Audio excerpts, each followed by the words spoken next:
Hello YouTube, Plains Prepper here. Here we have a Kel-Tec SU16B, and today we're going to be converting the factory mags that come with this from 10 rounds down to 5 for hunting purposes.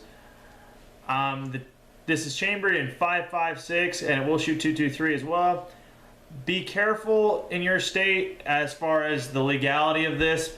In my state, a rifle round needs to deliver 900 foot-pounds of force at 100 yards to be legal to hunt deer.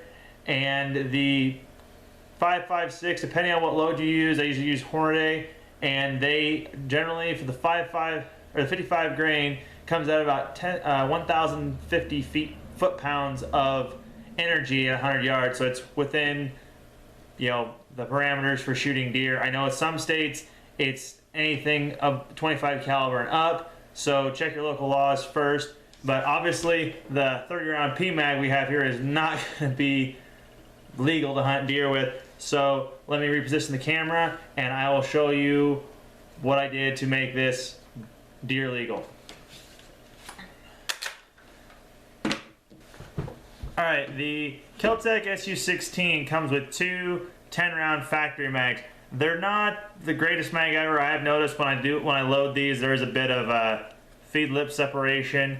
This could be because I have an older model Kel-Tec, because I believe the new models of the B have a 16-inch barrel and this one has an 18.5.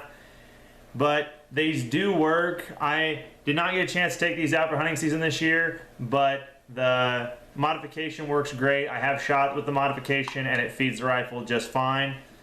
First thing you need to do is get yourself a bullet. Get this thing out of the way. And there's a little button on the bottom of the mag. You can see it right there. If you've taken apart any other magazine in your life, they're probably the same. And just push that button in and work it off with the tip of a bullet. Make sure you get a hold of the magazine spring so it doesn't take off on you. And what you're going to need for this is you're going to need some kind of something to use for the magazine plug. I used pieces of an old mouse pad, believe it or not, and it actually worked pretty great. Get my tape measure here.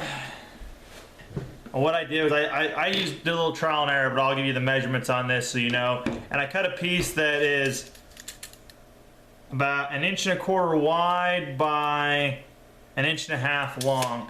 And as you can see here, all this is just some foam rubber from an old mouse pad. So a little chunk of wood.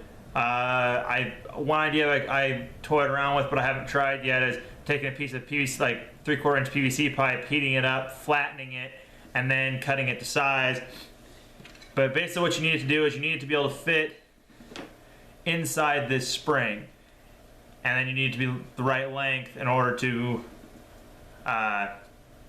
stop your rounds. And it also needs to have a little bit of thickness. This is about, probably 1/4 inch thick. Let's see here.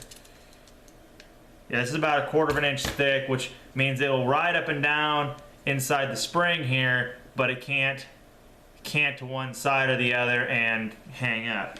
So once you've got that in there, you just reassemble your magazine like so. Base plate back on.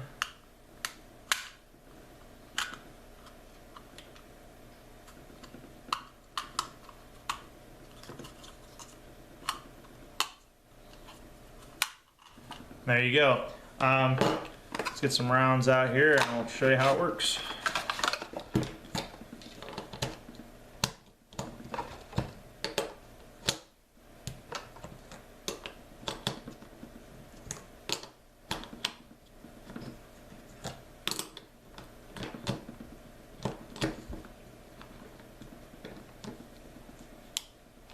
There you go, 5 rounds, and it will not accept the 6th round. This is now a legal mag in my state, and all it cost me was an old mouse pad. You said you could do the same thing with a piece of wood or PVC pipe. Heck, if you got Kydex laying around, fold it in half. You could probably make yourself a little Kydex spacer. It'd work just the same. But for now, this is Plains Prepper, signing out. Alright, one thing I realized I did not show was this mag with 5 rounds feeding in the rifle. There it is. And it feeds just fine. Said, went out, shot it, works, it's reliable. It's the same mag that came with the gun, so it should work just fine. Just can't load more than 5 rounds in it. So, this is, yet again, Plains Prepper signing out.